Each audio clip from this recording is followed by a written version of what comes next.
On peut se permettre de dire qu'en fin décembre, le fonds de soutien patriotique doit dépasser les 200 milliards de francs CFA pour l'année 2025. C'est exceptionnel. Et il faut reconnaître avant tout la vision d'un homme, d'un jeune homme, d'un président. C'est le capitaine Ibrahim Traoré, à qui nous rendons hommage et honneur. C'est une change, il est une bénédiction pour le Burkina Faso.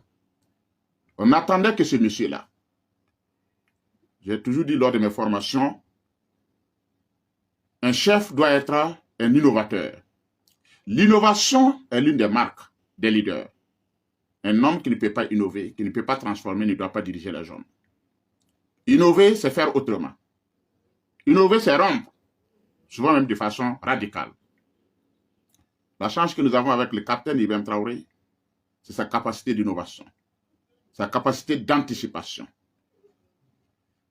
son courage, sa détermination. Et nous devons rendre hommage à ce monsieur-là, qui nous a fait comprendre qu'on n'a pas besoin de prêts et d'aide pour se développer.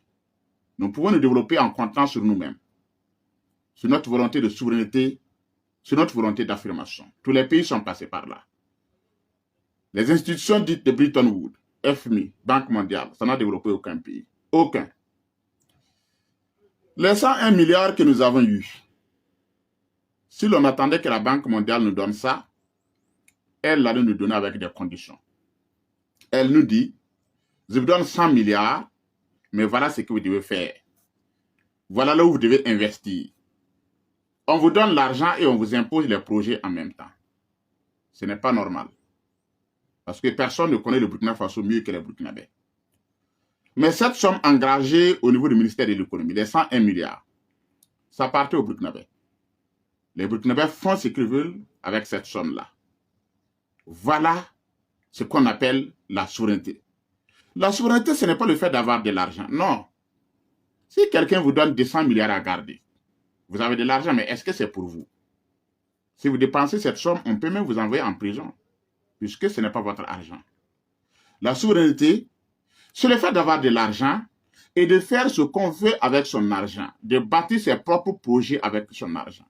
Et les projets, comme je l'ai dit, on ne doit pas nous imposer des projets. Personne ne connaît le Burkina mieux que les Burkinabés.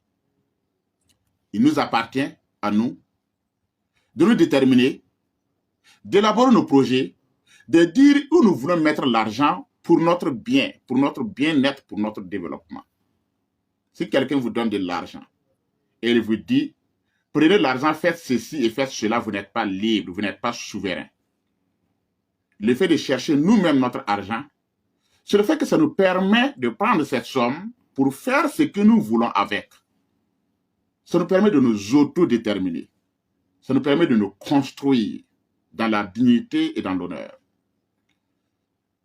De 2023 à 2025, le Burkina Faso, les Burkinabés, par leur amour de la patrie, ont contribué à plus de 307 milliards pour le fonds de soutien patriotique. Nous sommes en guerre. Les armes coûtent cher, excessivement. La guerre elle-même coûte cher, c'est vrai.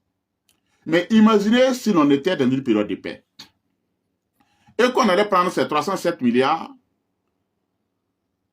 pour construire des centres de santé, selon vous. 307 milliards, ça peut construire combien de CSPS, centres de santé et de promotion sociale? 307 milliards, ça peut construire combien